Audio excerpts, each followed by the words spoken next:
Campus des métiers et des qualifications, c'est un label d'ailleurs qui peut avoir un plus important avec les campus des métiers et des qualifications d'excellence.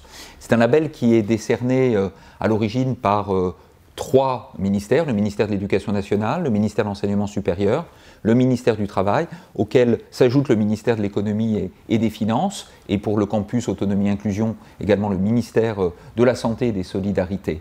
Et puis, bien sûr, les campus des métiers et des qualifications sont soutenus par les régions, dans notre région, par la région Grand Est. Ce campus, c'est un label, c'est une fédération d'acteurs dont le rôle est de former, depuis le CAP jusqu'à la licence, au master, au doctorat, et également de promouvoir, et c'est une mission qui se développe notamment dans cette période où on a une pénurie d'emplois importants et des besoins importants, donc une mission de promotion des métiers qui se fait au travers de ces campus. C'est donc l'idée selon laquelle, en agissant en synergie, on est beaucoup plus fort que quand on agit individuellement. Et donc le campus des métiers et des qualifications, il regroupe tous les acteurs pour agir et pour être plus forts ensemble.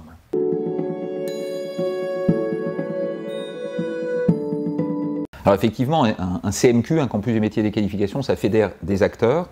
D'abord des acteurs de la formation, des organismes de formation, mais aussi des établissements publics comme ceux de l'éducation nationale, comme ceux de l'enseignement supérieur, des CFA privés, des CFA publics, et puis l'ensemble des organismes qui agissent autour et qui forment dans un secteur professionnel particulier. Et puis le campus, il fédère aussi des employeurs, et je voudrais saluer à ce propos les réseaux, le réseau de la EIM, le réseau de l'OHS qui est présent aujourd'hui, fédère des employeurs. Et encore une fois, tous ces acteurs font que le campus crée une synergie, une énergie qui permet véritablement d'aller au-delà de l'action de chacun prise individuellement.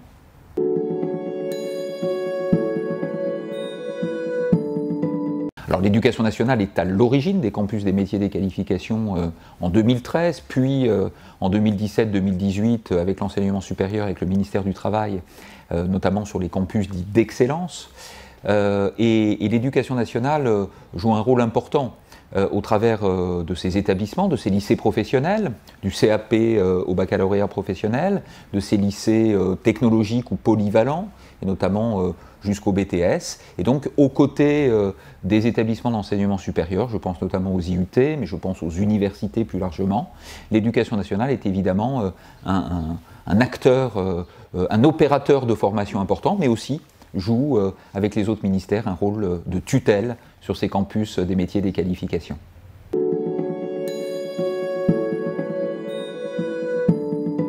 Alors en région Grand Est, nous avons 11 campus des métiers et des qualifications. Je suis d'ailleurs en train de terminer ce que j'ai appelé le campus tour, c'est-à-dire la visite de chacun des campus des métiers et des qualifications dans les 10 départements de notre région académique. Mais le campus des métiers autonomie et inclusion, il a une place privilégiée.